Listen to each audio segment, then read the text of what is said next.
10 things you need to eliminate from your life in silence. Stoic philosophy. The silent revolution. Picture this. Marcus Aurelius, the most powerful man in the ancient world, sits alone in his tent on the Germanic frontier. Outside, his legions prepare for battle. Inside, he writes in his journal, not about military strategies or imperial decrees, but about something far more challenging: the battle within himself. He's systematically eliminating the mental parasites that drain human potential. And he's doing it in complete silence. 2,000 years later, you're facing the same battle. The enemies have evolved, but the war remains unchanged. Your mind is under siege by invisible forces that sabotage your success, happiness, and peace. The Stoics knew something we've forgotten in our noisy, hyper-connected world. The most powerful transformations happen in silence. Not in grand announcements or public declarations, but in the quiet, deliberate dismantling of everything that doesn't serve your highest purpose. What you're about to discover isn't just another self-help list. It's a surgical manual for removing the cancer of mediocrity from your life. These aren't gentle suggestions. They're non-negotiable eliminations that separate those who merely exist from those who truly live. The ancient Stoics didn't just philosophize about these principles. They lived them, tested them in the crucible of real hardship, and proved their effectiveness through the ultimate metric. They died with no regrets. Before we dive into these 10 eliminations, understand this fundamental truth. Silence isn't just the absence of sound, it's the presence of intention. When you eliminate these things silently, you're not being secretive. You're being strategic. You're avoiding the resistance that comes from premature announcements. You're protecting your transformation from the corrosive effects of others' opinions, doubts, and projections. Think about it. How many times have you announced a change only to face immediate skepticism? You're going to wake up at 5 a.m. every day? Yeah, right. You're cutting out social media? Good luck with that. You're not going to complain anymore. That's impossible. These reactions aren't just annoying, they're psychologically destructive. They plant seeds of doubt precisely when you need unwavering conviction. The Stoics understood that true power comes from actions, not words. Epictetus, who rose from slavery to become one of philosophy's greatest teachers, never announced his transformation. He simply lived it. Day by day, choice by choice, he eliminated everything that kept him enslaved, not just physically, but mentally and emotionally. His silence wasn't weakness, it was wisdom. So if you're ready to join this ancient tradition of silent warriors, if you're prepared to wage the most important battle of your life without fanfare or recognition, then keep watching. But be warned, once you see what needs to be eliminated, you can't unsee it. Once you understand the weight of these invisible chains, you'll feel their burden every moment until you break free. And here's the thing that might save your life. You don't have to be perfect. You don't have to eliminate everything at once. You just have to begin, in silence, with determination. Starting now.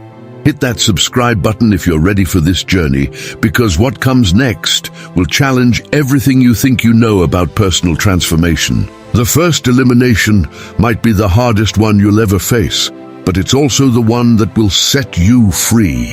1. The need for external validation. Marcus Aurelius wrote something that should be carved into every mirror. How much trouble he avoids who does not look to see what his neighbor says or does. Think about that. The Roman emperor, a man whose every word could change the fate of millions, understood that seeking validation from others was a prison of our own making. Let's get brutally honest here. How much of your life is performed for an audience? That workout you posted on Instagram, was it for your health or for the likes? That achievement you shared on LinkedIn, was it for professional growth or for the comments? That relationship update on Facebook, was it for love or for social proof? The modern world has weaponized our need for validation.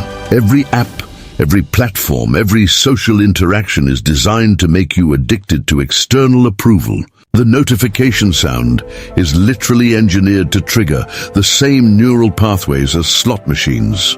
You're not just scrolling, you're gambling with your self-worth.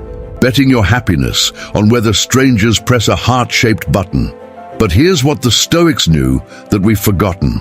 Validation is a drug, and like all drugs, it requires increasingly higher doses to achieve the same effect. Remember your first 100 likes? It felt amazing. Now, you need 1,000 to feel the same rush. Your first compliment at work made your week. Now you need constant praise just to feel adequate. Seneca, the Stoic advisor to emperors, put it perfectly. Every new thing excites the mind, but a mind that seeks truth turns from the new and seeks the old. He understood that the hunger for validation is insatiable. Feed it and it grows. Starve it and it dies. The silent elimination of validation-seeking behavior starts with a simple but terrifying experiment. For the next 7 days, do something meaningful without telling anyone. Complete a project without posting about it. Achieve a goal without announcing it. Help someone without documenting it. Feel the discomfort. That discomfort is withdrawal. That discomfort is freedom being born. You see, when you eliminate the need for external validation, something miraculous happens. You start doing things for the right reasons. You exercise because you respect your body, not because you want others to admire it. You work hard because you value excellence, not because you crave recognition. You love because your heart demands it, not because society expects it. The ancient Stoics had a practice called premeditatio malorum, the premeditation of evils. They would imagine losing everything, including their reputation and others' good opinions, not to torture themselves, but to realize they could survive and even thrive without these external props. Marcus Aurelius, despite being the most validated man of his time, regularly reminded himself that fame was nothing but the clacking of tongues. Consider the story of Cato the Younger, the Stoic senator who stood against Julius Caesar. When everyone else was accepting bribes and seeking popularity, Cato did what was right, regardless of what others thought. He wore a black toga when everyone wore white. He walked barefoot when everyone rode. He spoke truth when everyone told comfortable lies. His validation came from within, from his alignment with virtue, not from the applause of the mob. In our modern context, this means deleting apps that exist solely to harvest your need for approval. It means stopping the reflexive sharing of every moment. It means accomplishing things in private and letting the results speak for themselves. It means having conversations without waiting for your turn to talk about yourself. It means helping others without ensuring they know it was you. The paradox is beautiful. When you stop needing validation, you become truly valid. When you stop seeking approval, you become genuinely admirable. When you stop performing your life, you start actually living it. But here's the advanced lesson that most people miss. Eliminating the need for validation doesn't mean becoming a hermit or losing ambition. It means changing your reference point from external to internal. Instead of asking, "What will others think?" you ask, "What would the best version of myself do?" Instead of seeking applause, you seek alignment with your values. This shift is what Epictetus meant when he said, "Wealth consists not in having great possessions, but in having few wants." When you don't want validation, you become wealthy in the truest sense, self-sufficient, complete, unshakable. The practical application starts tonight. Before you go to bed, write down 3 things you did today solely for external validation. Be honest. Did you argue a point just to be right? Did you buy something to impress someone? Did you post something for likes? Tomorrow, consciously avoid these behaviors. Don't announce your change. Don't seek credit for your growth. Just quietly, powerfully, become someone who doesn't need others' approval to know their worth. Remember, likes fade, comments disappear, and people forget. But the strength you build by standing alone, validated by your own integrity, lasts forever. That's not just philosophy. That's physics. External validation is borrowed energy that must be returned. Internal validation is generated energy that compounds infinitely. 2. Toxic relationships that drain your energy. Seneca once wrote a letter that should be required reading for everyone. Every new person we meet is a potential corrupter of our character. Harsh. Maybe true. Absolutely. The Stoics weren't antisocial. They were selective. They understood a truth we've forgotten in our age of networking and connections. Not all relationships are created equal, and some are actively destroying you. Let me paint you a picture you've lived, but maybe never fully seen. You have that friend who only calls when they need something. That family member who turns every gathering into a therapy session about their problems. That colleague who somehow makes every success of yours about their failure. That ex who keeps finding ways back into your life with their chaos. These aren't relationships. They're parasitic infections wearing the mask of connection. The ancient Stoics had a term. Energy vampires didn't exist in their vocabulary, but they understood the concept perfectly. Marcus Aurelius wrote extensively about dealing with difficult people, not because he was antisocial, but because as emperor, he couldn't escape them. His solution: internal boundaries so strong that others' dysfunction couldn't penetrate his peace. Here's what nobody tells you about toxic relationships. They're addictive. Yes, you heard that right. The drama, the intensity, the emotional roller coaster. It all triggers the same neurochemical responses as drugs. Your brain literally becomes addicted to the chaos. You mistake intensity for intimacy, drama for depth, chaos for connection. The silent elimination of toxic relationships doesn't require dramatic confrontations. In fact, the Stoics would argue against them. Why? Because confrontation often feeds the very dynamic you're trying to escape. Instead, they advocated for what I call the fade, a gradual, intentional withdrawal of energy, attention, and availability. Think about Epictetus, who spent years as a slave to a cruel master. He couldn't physically escape, but he mentally and emotionally eliminated the relationship's power over him. He focused on what he could control, his responses, his thoughts, his internal state. When he finally gained freedom, he had already been free for years. The physical separation was just a formality. In your life, this means recognizing the subtle signs of energy drain. Do you feel exhausted after talking to certain people? Do you find yourself dreading their calls? Do you notice your mood dropping when they enter the room? Your body is telling you what your mind might be too polite to admit. This relationship is toxic, but here's where it gets interesting. The most toxic relationships often come disguised as the most important ones. But it's family. We've been friends for 20 years. They need me. These statements aren't reasons to maintain toxic relationships. They're excuses that keep you trapped. The Stoics would ask you a simple question: is this relationship making you better or worse? Not happier or sadder in the moment, but fundamentally better or worse as a person. Are you growing or shrinking? Are you becoming more virtuous or more corrupted? Are you moving toward your potential or away from it? Marcus Aurelius had a practice that we should all adopt. Each morning, he would remind himself that he would meet with interference, ingratitude, insolence, disloyalty, ill will, and selfishness. Not to become cynical, but to be prepared. When you expect nothing from toxic people, they can't disappoint you. When you don't need anything from them, they can't manipulate you. The practical elimination starts with an audit. List every significant relationship in your life. Next to each name, write a plus or minus based on one simple criterion. After spending time with this person, do you have more or less energy? Not physical energy, spiritual, emotional, mental energy. The energy to pursue your goals, to be your best self, to contribute to the world. The minus signs aren't necessarily bad people. They might be good people going through bad times. They might be bad matches for your personality. They might be people whose life path diverged from yours long ago, and you're both holding on to a ghost of what once was. The reason doesn't matter. The result does. Now comes the hard part, the silent elimination. You don't need to burn bridges. You don't need to make declarations. You simply need to become progressively less available. Take longer to respond to texts. Be busy when they want to meet. Gradually reduce your emotional investment.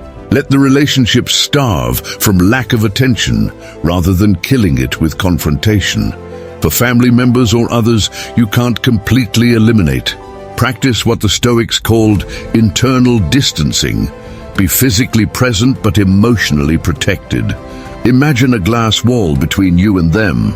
You can see them, hear them, interact with them, but their toxicity can't touch your core. You're playing a role in a play, not living your real life. This might sound cold, but consider the alternative. Every moment you spend in toxic relationships is a moment stolen from healthy ones. Every ounce of energy drained by toxic people is energy unavailable for your purpose, your growth, your contribution to the world. You're not just protecting yourself. You're protecting your potential to serve others who actually deserve and benefit from your presence. Subscribe now if this resonates, because the next elimination is even more challenging. It's something you probably do every single day without realizing it's slowly killing your potential. 3. The comfort zone. Addiction. Cato the Younger had a peculiar habit that made him the laughingstock of Roman society. In the dead of winter, he would walk through the forum barefoot and barely clothed. People thought he was insane. They missed the point entirely. Cato was training himself to be comfortable with discomfort, to find strength in struggle, to choose hardship over ease. He understood what we've forgotten. Comfort is the silent killer of greatness. Your comfort zone isn't a place of safety. It's a slowly shrinking prison. Each day you choose comfort over challenge. The walls close in a little more. Each time you pick the easy path over the right path, your world becomes smaller. You're not living. You're dying in installments, trading your potential for the illusion of security. The modern world has made comfort a religion. We have apps to avoid any inconvenience. We have services to eliminate any effort. We have pills to numb any discomfort. We've created a society where you can live your entire life without ever truly struggling, without ever truly growing, without ever truly living. But here's what the Stoics knew. Humans are anti-fragile. We don't just survive challenges. We require them to thrive. Just as muscles atrophy without resistance, character atrophies without adversity. Seneca deliberately practiced poverty, sleeping on hard floors and eating simple food, not because he had to, but because he chose to. He was inoculating himself against the fear of loss by proving he could survive and even thrive without luxury. The comfort zone addiction manifests in countless ways. It's hitting snooze instead of getting up. It's ordering takeout instead of cooking. It's watching Netflix instead of reading. It's taking the elevator instead of the stairs. It's avoiding difficult conversations. It's staying in dead relationships. It's keeping the soul-crushing job.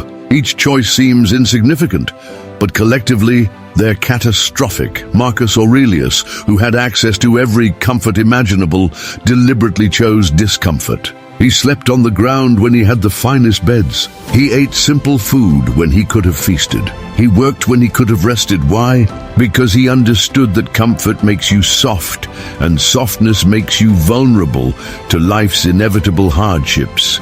The silent elimination of comfort addiction doesn't mean becoming a masochist. It means strategic discomfort, choosing challenges that forge strength rather than break you. It means cold showers that build mental toughness. It means fasting that builds discipline.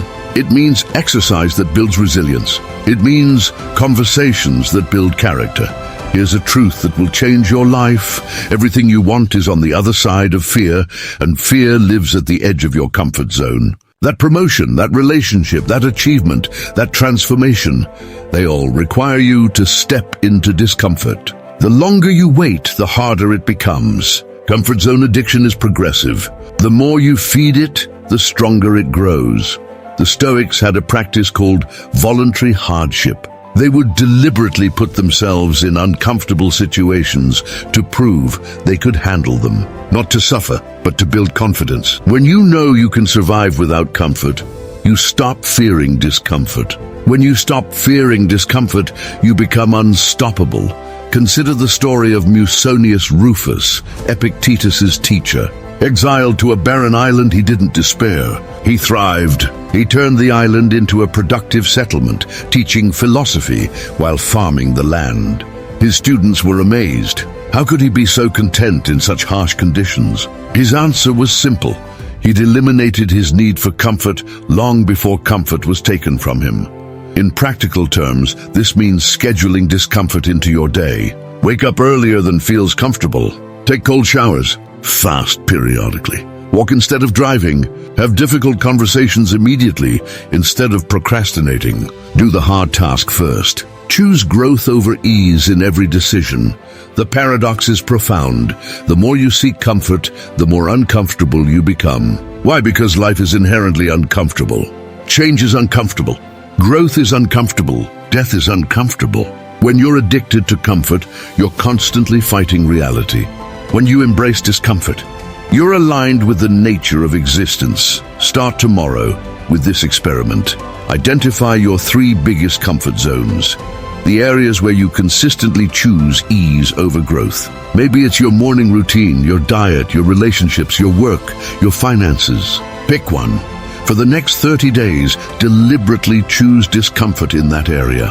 Don't announce it. Don't seek support. Just quietly, consistently choose the harder path. Watch what happens. The first week will be hell. Your mind will scream for comfort. Your body will revolt. Everyone around you will question your sanity. But by week 2, something shifts. The discomfort becomes manageable. By week 3, it becomes normal. By week 4, it becomes comfortable. You've expanded your comfort zone by embracing discomfort. But here's the secret. It never ends. The moment your new normal becomes comfortable, it's time to push again. This isn't punishment. It's evolution. You're not breaking yourself. You're building yourself. Every time you choose discomfort, you're voting for the person you want to become rather than the person you've been. 4. The complaining habit. There's a story about Epictetus that changed my life. A student came to him, complaining about his circumstances, his poverty, his health, his relationships. Epictetus listened patiently, then asked a simple question. Tell me, what has your complaining accomplished? The student was silent. Epictetus continued, You've identified the poison. Now stop drinking it. Complaining is the most socially acceptable form of mental illness. We've normalized it, encouraged it, even bonded over it. We call it venting, sharing, being real. But the Stoics saw it for what it really is, a toxic habit that poisons your mind, weakens your character, and repels success. Every time you complain, you're reinforcing neural pathways of victimhood. You're literally rewiring your brain to see problems instead of solutions, obstacles instead of opportunities, lack instead of abundance. You're not just describing your reality, you're creating it. Your complaints become prophecies that fulfill themselves with devastating accuracy. Marcus Aurelius, leading an empire through plague, war, and betrayal, never complained in his private journals. Think about that. In his most intimate writings, where he could have vented freely, he chose reflection over complaint, solutions over problems, gratitude over grievance. He understood what we've forgotten. Complaining is mental masturbation. It feels good in the moment, but produces nothing and weakens you over time. The science is damning.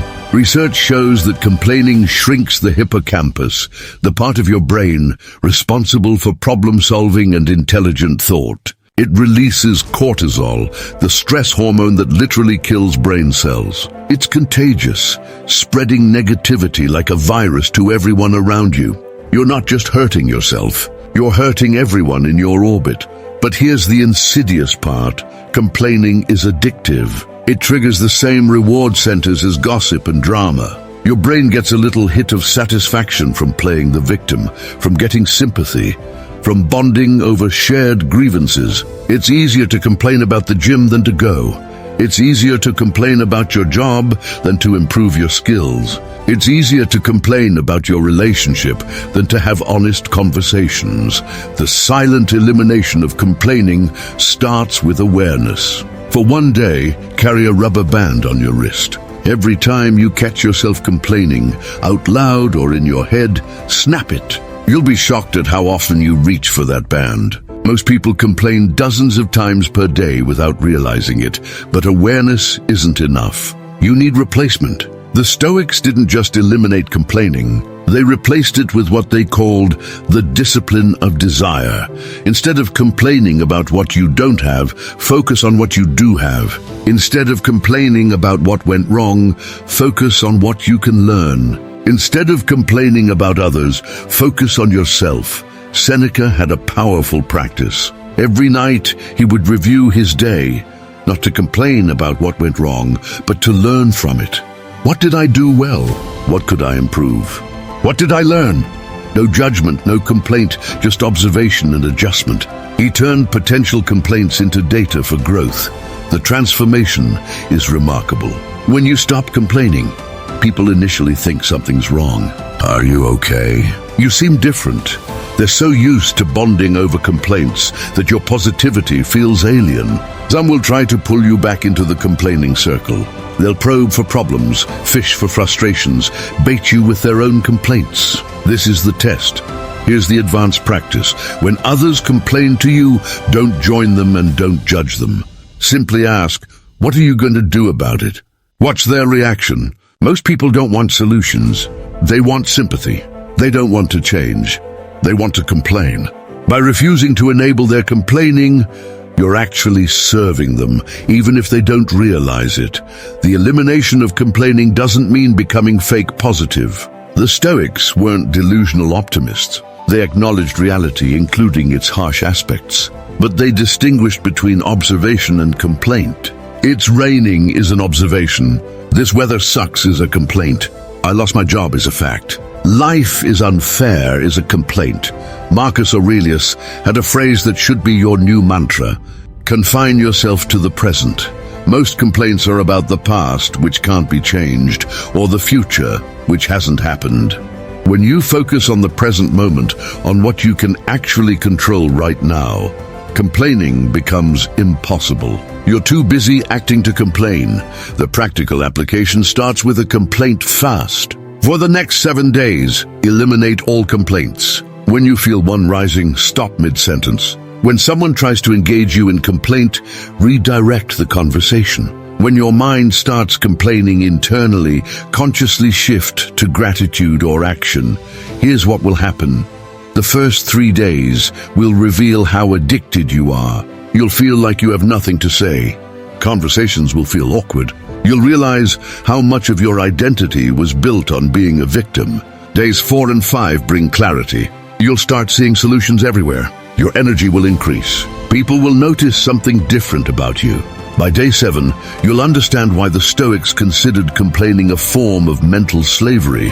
The irony is beautiful. When you stop complaining about your life stops being worth complaining about.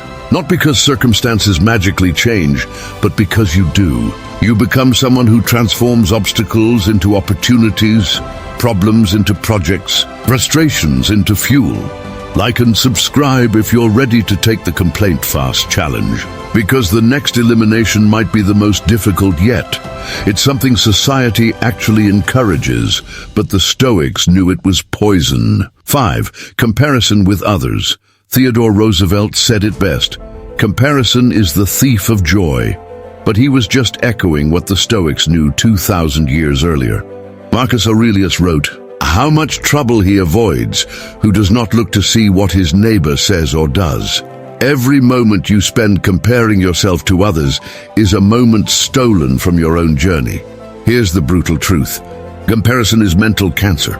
It metastasizes through every area of your life, turning achievements into failures, progress into regression, contentment into misery. You could be living your best life, but one scroll through social media, one conversation about someone else's success, one glimpse of another's highlight reel, and suddenly your reality feels like failure.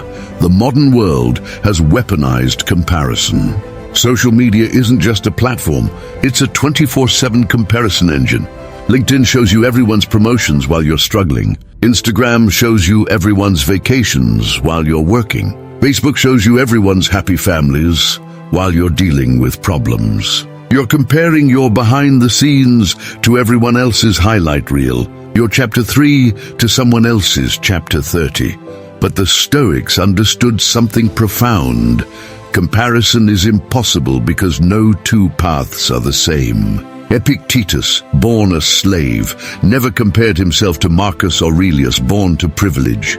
Why? Because he understood that each person has their own curriculum from the universe, their own lessons to learn, their own path to walk. Comparing paths is like comparing a fish's ability to climb a tree with a monkey's ability to swim.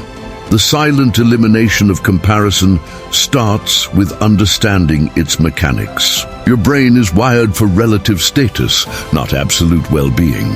You could be objectively successful, healthy, and happy, but if someone appears more successful, healthier, or happier, your primitive brain interprets this as threat, triggering stress, anxiety, and dissatisfaction. Seneca, one of Rome's wealthiest men, deliberately practiced poverty. Not because wealth was bad, but because he refused to let comparison dictate his happiness. He knew that there would always be someone wealthier, and he refused to let their existence diminish his contentment. He found freedom in focusing on his own path, his own growth, his own values. Here's what nobody tells you about comparison. It's always rigged against you. You compare your weaknesses to others' strengths, your struggles to others' successes, your reality to others' illusions. You never see their full story, the anxiety behind the achievement, the debt behind the luxury, the loneliness behind the lifestyle. The Stoics had a practice called cosmic perspective. When tempted to compare, they would zoom out. Marcus Aurelius would remind himself that in 100 years, everyone he was comparing himself to would be dust. Their achievements, dust. Their possessions, dust. Their status, dust. The only thing that would remain was the character they built, the virtue they embodied, the impact they made. In practical terms, eliminating comparison means unfollowing anyone who triggers comparison. It means avoiding conversations about others' achievements or possessions. It means focusing on your own metrics, your own progress, your own definition of success. It means running your own race at your own pace toward your own finish line. But here's the advanced practice. Use others' success as inspiration, not comparison. When you see someone achieving what you want, instead of feeling inferior, get curious. What can you learn from them? What strategies can you adapt? What mistakes can you avoid? Transform comparison into education, envy into energy, jealousy into jet fuel. The Stoics distinguished between two types of good, your good and others' good. Others' good, their success, happiness, achievements, doesn't diminish your good.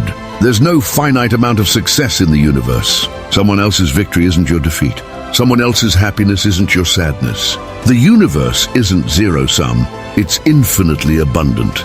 Consider Cleanthes, who worked as a water carrier at night to pay for philosophy lessons during the day. He could have compared himself to wealthy students who didn't have to work. Instead, he focused on his own journey, eventually becoming head of the Stoic school. His struggle wasn't a disadvantage to compare. It was his unique advantage that built character others couldn't buy.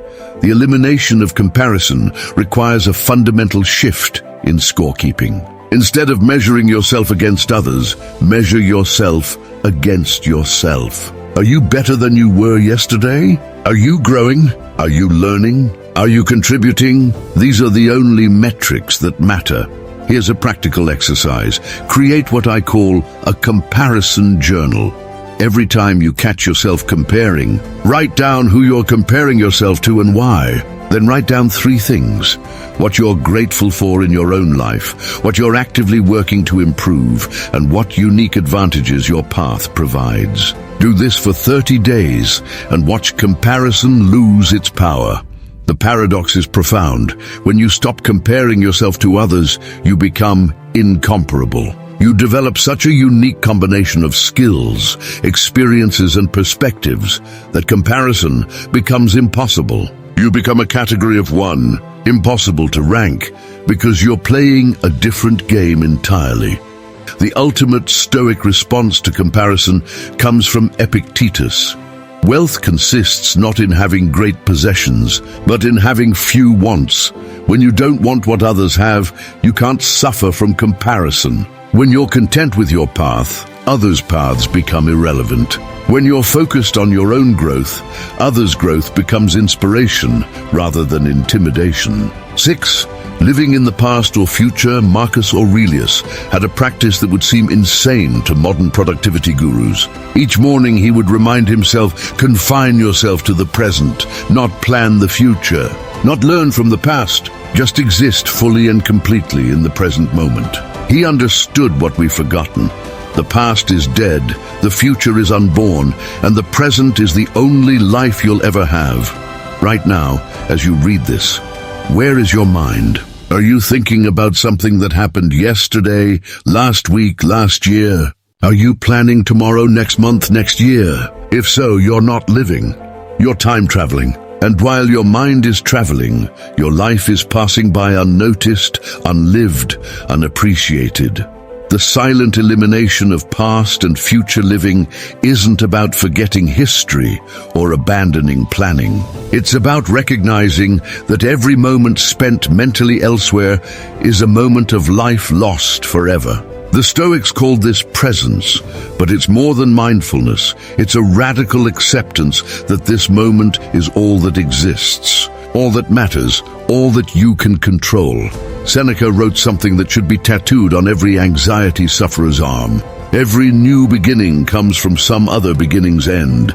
He understood that clinging to the past or grasping for the future creates suffering. The past creates depression. The future creates anxiety. Only the present creates life. Think about your own mental time travel. How many hours do you spend replaying conversations, reliving mistakes, reimagining scenarios where you said or did something different?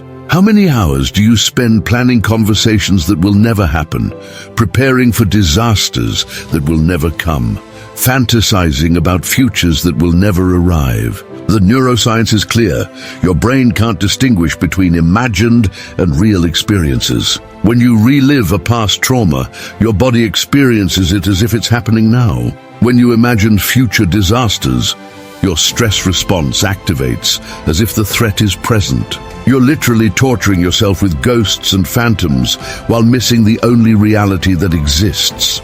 Epictetus had a student who couldn't stop dwelling on past mistakes. Epictetus asked him, "Can you change what happened?" "No," the student replied. "Then why are you giving it power over your present? You're letting a dead thing control a living one. You're choosing to be haunted when you could be free." The elimination of past and future living starts with catching yourself in the act. Notice when your mind drifts. Where does it go? To past glories or past failures? To future dreams or future fears? Just notice without judgment. Awareness is the first step to freedom. But here's the advanced practice. When you catch yourself time traveling, ask yourself, what am I avoiding in the present? Usually we escape to the past or future because the present contains something uncomfortable, a feeling we don't want to feel, a task we don't want to do, a reality we don't want to accept. The past and future become hiding places from the present's demands. The Stoics had a powerful tool called temporal sovereignty, complete ownership of the present moment. They recognized that the present is the only time you have power. You can't change the past. You can't control the future. But right now, in this moment, you're absolutely sovereign. You can choose your thoughts, your actions, your responses. Marcus Aurelius, facing plagues, wars, and betrayals, never lost himself in past regrets or future fears. His journals show a man constantly returning to the present, constantly reminding himself that this moment is enough. This moment is everything. This moment is life itself. The practical application is transformative. Set random alarms throughout your day. When they go off, stop and ask yourself, where am I mentally? If you're in the past or future, gently return to the present. What do you see? What do you hear? What do you feel? This isn't meditation, it's existence. You're literally calling yourself back to life. Here's what happens when you eliminate past and future living. Your anxiety disappears because anxiety can't exist in the present. Your depression lifts because depression feeds on the past. Your productivity soars because all your energy is focused on now. Your relationships deepen because you're actually present with people instead of mentally elsewhere. The Stoics understood that presence is power. When you're fully present, you make better decisions because you're responding to reality, not to memories or projections. You perform better because all your resources are available now, not scattered across time. You live better because you're actually living, not just thinking about living. But here's the paradox that will blow your mind. When you stop living in the past, you actually learn from it better. When you stop living in the future, you actually prepare for it better. Why? Because presence gives you clarity. You can examine the past objectively without getting lost in it. You can plan the future strategically without escaping into it. Subscribe now if you're ready to reclaim your present, because the next elimination is something you do every day without realizing it's stealing your power. 7. Seeking perfection. Epictetus dropped a truth bomb that shatters modern self-help mythology. If you want to improve, be content to be thought foolish and stupid. Read that again. The path to improvement requires accepting imperfection. The Stoics understood what Instagram culture denies. Perfection is not just impossible, it's the enemy of progress. Here's the toxic truth about perfectionism. It's procrastination wearing a mask of excellence. You're not maintaining high standards. You're avoiding the risk of judgment. You're not pursuing excellence. You're paralyzed by the fear of inadequacy. Every moment you wait for perfect conditions, perfect skills, perfect timing, life is passing you by. Marcus Aurelius, the most powerful man in the world, filled his private journals with reminders of his own imperfections. Not from self-hatred, but from self-awareness. He knew that accepting imperfection was the only way to improve. Demanding perfection was the guarantee of stagnation. The modern world has made perfection a disease. Social media shows only polished outcomes, never messy processes. Success stories skip the failures. Before and after photos hide the during.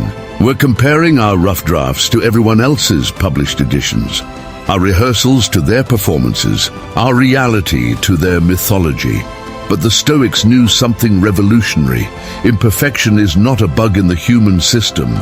It's a feature. Seneca deliberately made mistakes in public to inoculate himself against the fear of imperfection. He understood that the person who cannot fail cannot succeed. The person who cannot be wrong cannot learn. The person who cannot be foolish cannot be wise. The silent elimination of perfectionism starts with what I call strategic imperfection. Deliberately do something imperfectly today. Send the email with a typo. Post the photo without filters. Share the idea before it's fully formed. Feel the discomfort. That discomfort is your perfectionism dying. Here's what perfectionism really is. It's arrogance disguised as humility. You're so special that you, unlike every other human who has ever lived, should be perfect. You're so important that your mistakes matter more than everyone else's. You're so significant that your imperfections are unacceptable while everyone else's are normal. The Stoics practiced what they called preferred indifference. They preferred success but accepted failure. They preferred health but accepted illness. They preferred approval but accepted criticism. This isn't apathy, it's freedom. When you prefer but don't require perfection, you can actually act. Consider Marcus Aurelius leading Rome through the Antonine Plague. Millions dying, economy collapsing, enemies attacking. He couldn't be perfect. He couldn't save everyone. He couldn't prevent suffering. But by accepting imperfection, he could act. He could make imperfect decisions that saved lives rather than perfect decisions that never came. The elimination of perfectionism doesn't mean lowering standards. It means recognizing that done is better than perfect, that progress beats paralysis, that action beats analysis. The Stoics called this the discipline of action, doing what you can with what you have where you are, regardless of conditions. Here's the practical formula. Aim for 80% and ship it. Whatever you're working on, once it's 80% good, release it. That article, that project, that conversation you're avoiding, 80% is enough. The final 20% takes 80% of the time. and adds 20% of the value. It's mathematical insanity. But here's the deeper truth. Perfectionism is actually selfish. While you're waiting for perfect, people who could benefit from your imperfect contribution are suffering. Your imperfect help is better than your perfect intentions. Your imperfect art is better than your perfect plans. Your imperfect love is better than your perfect fantasy. The Stoics understood that nature itself is imperfect. No two leaves are identical. No sunset is flawless. No mountain is symmetrical. Yet nature is beautiful, not despite its imperfections, but because of them. The Japanese have a word, wabi-sabi, the beauty of imperfection. The Stoics lived this principle 2,000 years before it had a name. Perfectionism is also impossible because perfect is subjective. What's perfect to you is flawed to someone else. What's flawless today is outdated tomorrow. What's ideal in one context is inappropriate in another. You're chasing a ghost, a moving target, an illusion that evaporates the moment you approach it. The advanced practice is this: reframe imperfection as information. Every mistake teaches you something. Every failure provides data. Every imperfection points toward improvement. Instead of seeing imperfection as failure, see it as feedback. Instead of hiding it, harvest it. Seneca wrote, "Every new beginning comes from some other beginning's end." Every perfect outcome started as an imperfect attempt. Every master was once a disaster. Every expert was once an amateur. The difference between those who succeed and those who don't isn't perfection. It's the willingness to be imperfect in public. Start tomorrow with this challenge. Do 3 things imperfectly on purpose. Have a conversation without preparing. Create something without editing. Try something without practicing. Notice how the world doesn't end.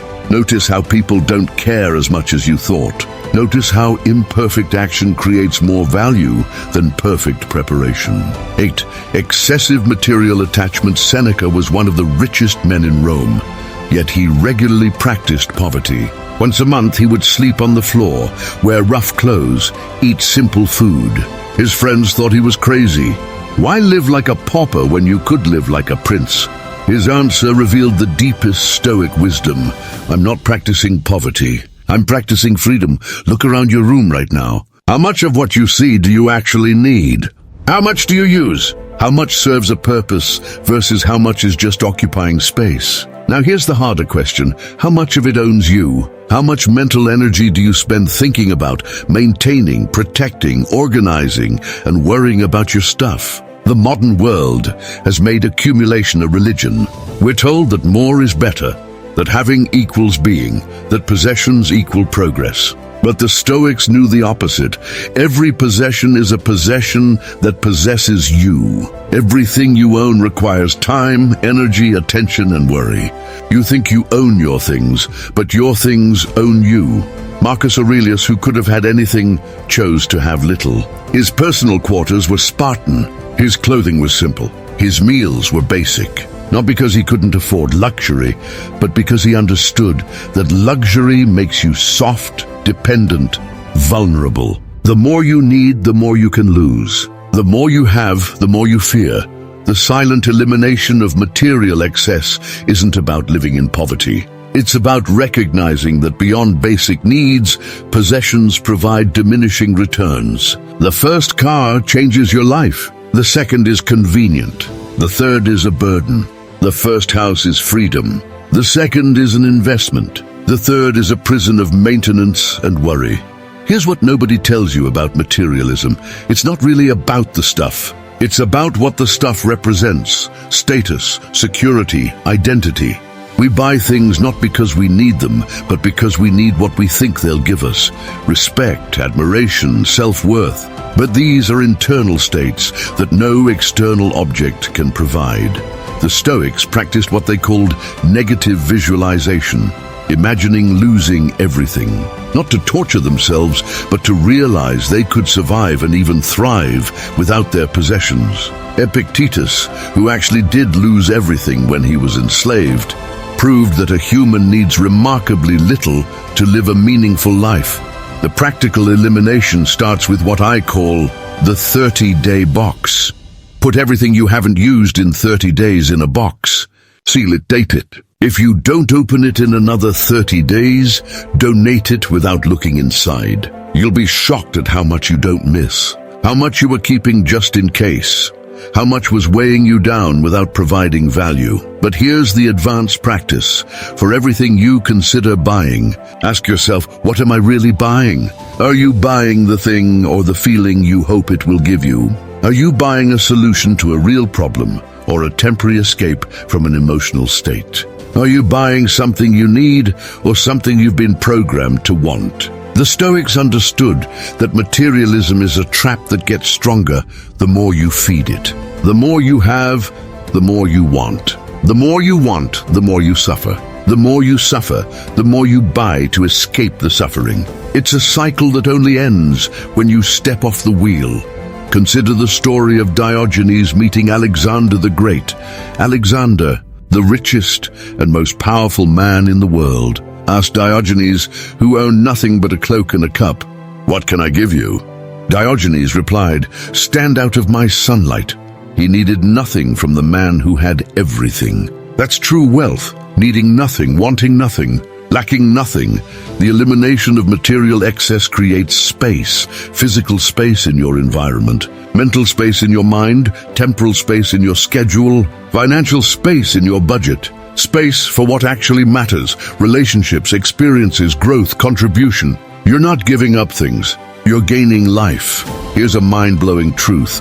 Minimalism isn't about deprivation. It's about optimization. It's keeping only what serves your purpose, supports your values, and enhances your life. Everything else is noise, distraction, weight. The Stoics called this preferred indifference. Nice to have, but not necessary for a good life. The science supports what the Stoics knew intuitively.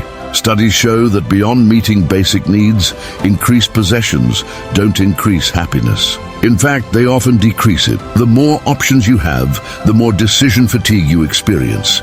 The more stuff you own, the more cortisol your brain produces. Materialism literally stresses you out. Start with your closet. The average person wears 20% of their clothes 80% of the time. That means 80% of your closet is waste. Wasted space, wasted money, wasted decisions every morning. Apply the same ratio to everything: books, gadgets, furniture, subscriptions. Keep the 20% that provides 80% of the value. Release the rest. Hit that like button if you're ready to break free from material prison, because the next elimination might be the hardest one yet. It's something our entire culture is built on. 9. The victim mentality. Epictetus had every reason to be a victim. Born into slavery, leg deliberately broken by his master, denied freedom for decades, yet he became one of history's greatest philosophers. His secret? He refused to be a victim, even when he literally was one. He understood that victimhood is not about what happens to you. It's about what you do with what happens to you.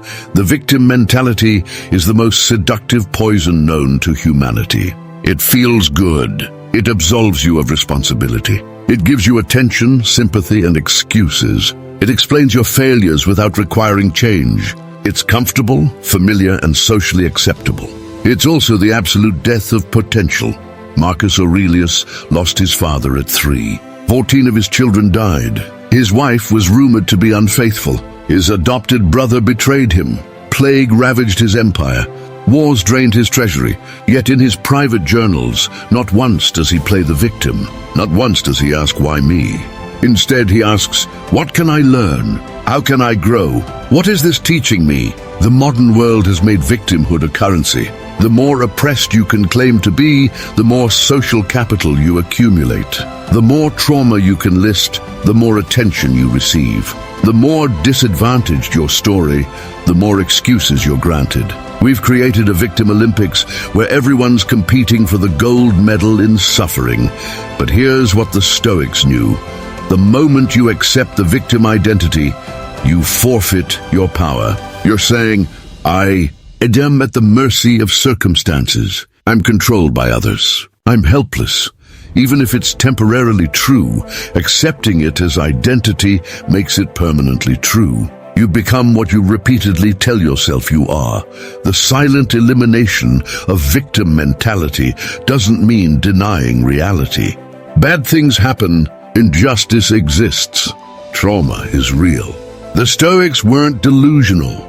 They just refused to let external events define their internal state. They refused to give others or circumstances power over their character. Seneca was exiled, falsely accused, nearly executed. His response? Every new beginning comes from some other beginning's end. He saw exile not as punishment, but as opportunity. He used the time to write, think, and grow. He transformed victimization into victory by refusing to accept the victim role. Here's the brutal truth. Playing the victim is a choice. Yes, you read that right. No matter what happened to you, continuing to be a victim is your decision. This isn't victim blaming. It's victim empowering. The moment you accept responsibility for your response, you reclaim your power. The moment you stop being a victim, you start being a victor. The victim mentality manifests in subtle ways. I can't because if only I had, it's easy for them because I would, but every one of these phrases is victimhood in disguise. You're giving your power to circumstances, to others, to the past, to conditions you can't control. The Stoics had a powerful practice. They would take any situation and find their power within it. Lost your job? You have the power to find a better one or create your own. Relationship ended? You have the power to heal and love again. Health crisis? You have the power to fight or accept with grace. There's always something you can control, even if it's just your attitude. The elimination starts with language. Remove these phrases from your vocabulary. I have to, I can't, they made me, it's not fair, why me? Replace them with I choose to, I won't, I allowed, it is what it is, what can I learn? This isn't positive thinking, it's powerful thinking, but here's the advanced truth. The victim mentality is actually arrogant. It assumes you're so special that the universe should treat you differently. That you alone should be exempt from suffering, struggle, and setback. That life owes you something it doesn't owe the billions who came before you. The Stoics understood that suffering is universal. Everyone faces challenges. Everyone experiences loss. Everyone encounters injustice. The difference between victims and victors isn't what happens to them. It's how they respond to what happens to them.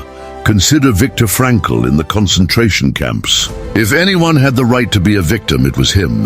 Yet he discovered what he called the last of human freedoms, the ability to choose one's attitude in any given circumstances. He proved that even in the most extreme victimization, victimhood is optional. The practical application is transformative. Take your biggest victim story, the thing you blame for your current situation. Write it down in detail. Now rewrite it from the perspective of power. What did you learn? How did it make you stronger? What opportunities did it create? This isn't denying the pain, it's reclaiming the power. The elimination of victim mentality creates a cascade of changes. You stop waiting for rescue and start creating solutions. You stop explaining your limitations and start exploring your possibilities. You stop resenting your past and start building your future.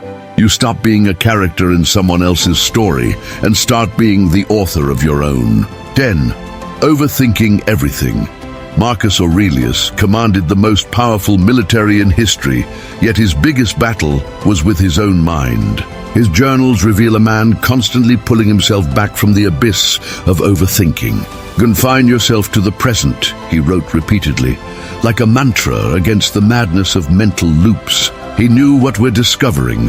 Overthinking isn't thinking. It's mental masturbation that produces nothing but exhaustion.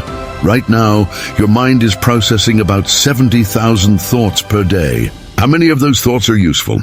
How many are the same thoughts you had yesterday, last week, last year? How many are just noise, static mental pollution that clouds clarity and kills action? The Stoics called this indifferent impressions, thoughts that seem important but accomplish nothing except draining your mental battery. Here's the truth that will set you free. Thinking more doesn't lead to better decisions. Research shows that overthinking actually degrades decision quality. The more you think, the more you doubt. The more you analyze, the more you paralyze. The more you consider, the more you fear. You're not solving problems, you're creating them. Epictetus had a student who couldn't make decisions. He would analyze every angle, consider every possibility, weigh every outcome. Epictetus asked him, "While you're thinking, what is life doing?" The student didn't understand. Epictetus continued, "Life is moving forward while you're standing still. By the time you make the perfect decision, the opportunity has passed." The modern world has made overthinking seem productive. We call it being thorough, considering all angles, doing due diligence, but the Stoics knew better. They distinguished between productive reflection and destructive rumination. One leads to action, the other leads to paralysis. One creates clarity, the other creates confusion. The silent elimination of overthinking starts with recognizing its patterns. Notice when you're thinking in circles, replaying the same scenarios, having imaginary conversations, fighting phantom battles. This isn't problem solving, it's problem creating. You're not preparing, you're procrastinating. Seneca had a powerful practice. He would give himself a time limit for any decision. Small decisions, 1 minute. Medium decisions, 1 hour. Large decisions, 1 day. After the time expired, he would act on the best information available. Not perfect information, best available information. He understood that imperfect action beats perfect paralysis every time. But here's what overthinking really is. It's fear wearing the mask of intelligence. You're not being careful. You're being cowardly. You're not being smart. You're being scared. Every extra hour of analysis is an hour of avoiding the risk of being wrong, judged, or rejected. The Stoics practiced what they called cataleptic impressions, thoughts that are so clear they compel action. Everything else was noise to be ignored. They trained themselves to recognize the difference between thoughts that matter and thoughts that merely feel like they matter. Here's the practical elimination strategy, the 10-10-10 rule. Will this matter in 10 minutes? 10 months? 10 years? If not, stop thinking about it. Most of what you're overthinking fails this test. That awkward conversation won't matter in 10 months. That decision about what to wear won't matter in 10 minutes. That career choice might matter in 10 years, so give it appropriate but not unlimited thought. The overthinking trap is especially dangerous because it feels productive. You feel like you're doing something when you're really doing nothing. You're mistaking motion for progress, activity for achievement, thinking for living. The Stoics called this false agency, the illusion of control through mental activity. Marcus Aurelius had a phrase that should be your overthinking antidote. At dawn, when you have trouble getting out of bed, tell yourself, I have to go to work as a human being.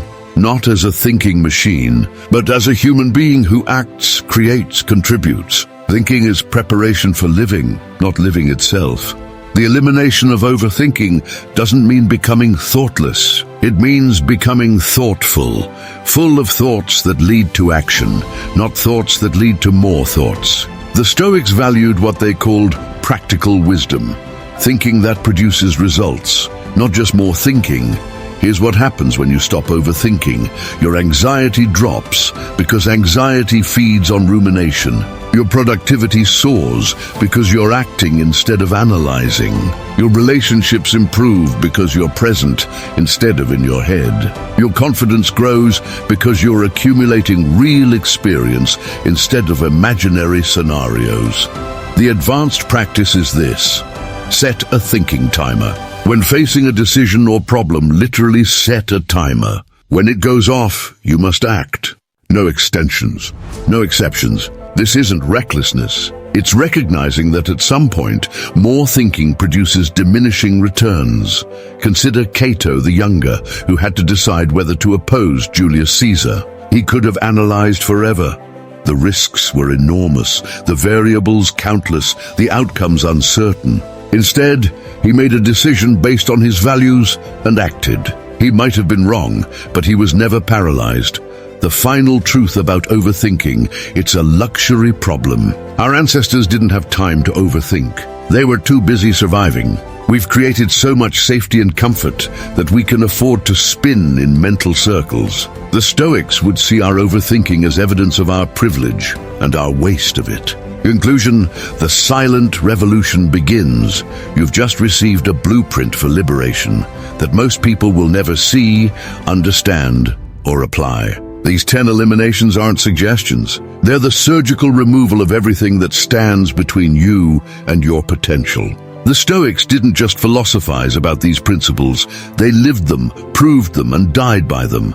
But here's what separates those who transform from those who just get informed: action in silence. The moment you announce these changes, you invite resistance. The moment you seek approval for your growth, you compromise it. The moment you make your transformation a performance, it becomes a lie.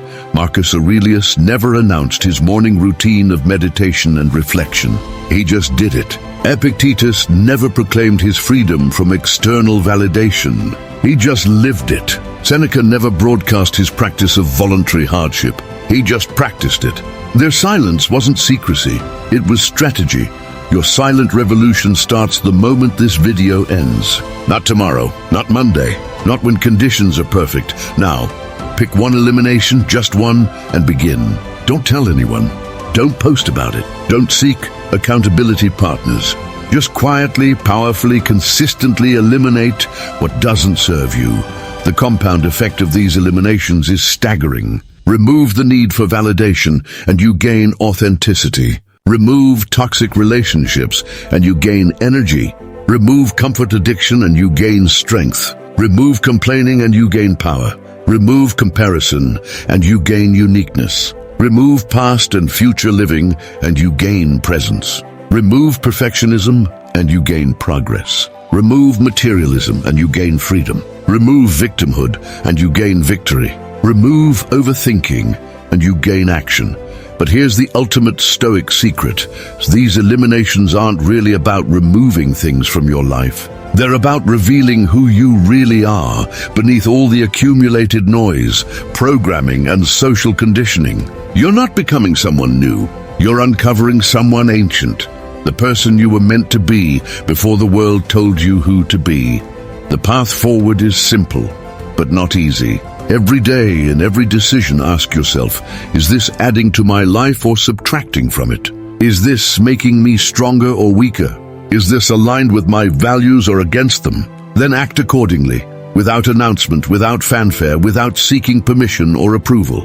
Remember, the Stoics faced plagues, wars, slavery, exile, and death. Your challenges, while real and valid, are likely less severe. If they could practice these principles under such extreme conditions, you can practice them in your circumstances. Not because it's easy, but because it's necessary. Not because you're guaranteed success, but because the alternative, a life of quiet desperation, unrealized potential, and deathbed regrets, is unacceptable. This is your moment of decision. You can close this video and return to your regularly scheduled programming of distraction, comfort, and mediocrity. Or you can join the ranks of the silent revolutionaries who throughout history have transformed themselves and, in doing so, transformed the world. The Stoics believed in something called sympathia, the interconnection of all things. When you eliminate these poisons from your life, you don't just change yourself. You change everyone around you. Your transformation gives others permission to transform. Your courage inspires their courage. Your freedom demonstrates that freedom is possible, but it all starts in silence. In the quiet decision to stop accepting what you've been tolerating. In the private commitment to eliminate what everyone else accumulates. In the solitary journey from who you've been to who you're capable of becoming.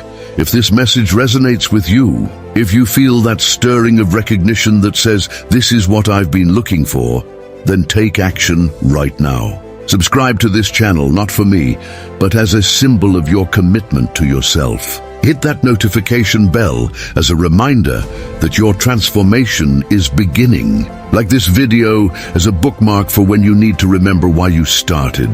But more importantly, pick your first elimination and begin. Tonight, before you sleep, Make one small action toward removing one of these 10 poisons from your life. Don't wait for motivation. Action creates motivation. Don't wait for the right time. The right time is always now. Don't wait for permission. You're the only authority over your life. The ancient Stoics left us more than philosophy. They left us proof that human beings can transcend their circumstances, their programming, their limitations. They showed us that with the right principles and practices, anyone can become extraordinary. Not famous, not rich, not powerful in the traditional sense, but extraordinary in the only way that matters. Fully alive, fully aware, fully actualized. Your ancestors survived plagues, wars, famines, and countless hardships, so you could be here right now, with the opportunity to not just survive, but thrive. You dishonor their sacrifice every moment you spend in voluntary suffering, self-imposed limitation, and chosen mediocrity. But you honor them every time you choose growth over comfort, action over complaint, presence over escape. The 10 eliminations you've learned today are your tools for this honor. Use them wisely, use them consistently, use them silently, and watch as your life transforms from a series of reactions to a masterpiece of intention. Remember Marcus Aurelius in his tent, writing by candlelight, battling his own demons while leading an empire. Remember Epictetus in chains, finding freedom in philosophy while his body was enslaved. Remember Seneca in exile, creating his greatest works while stripped of his worldly power. They all faced circumstances worse than yours, with fewer resources than you have, and they all transcended through these same eliminations. You have everything you need: the knowledge, the tools, the examples. The only thing standing between you and your transformation is the decision to begin and the discipline to continue. Both are entirely within your control. Both are available right now. The silent revolution doesn't end with this video. It begins with it. Every day, you'll face the choice to feed these poisons or eliminate them. Every moment, you'll decide whether to live by default or by design. Every decision will either move you toward your potential or away from it. Choose wisely. Choose silently. Choose now. The Stoics are watching. Your ancestors are waiting. Your future self is depending on what you do next. Welcome to the silent revolution. Welcome to the ancient path. Welcome to your real life. It begins now.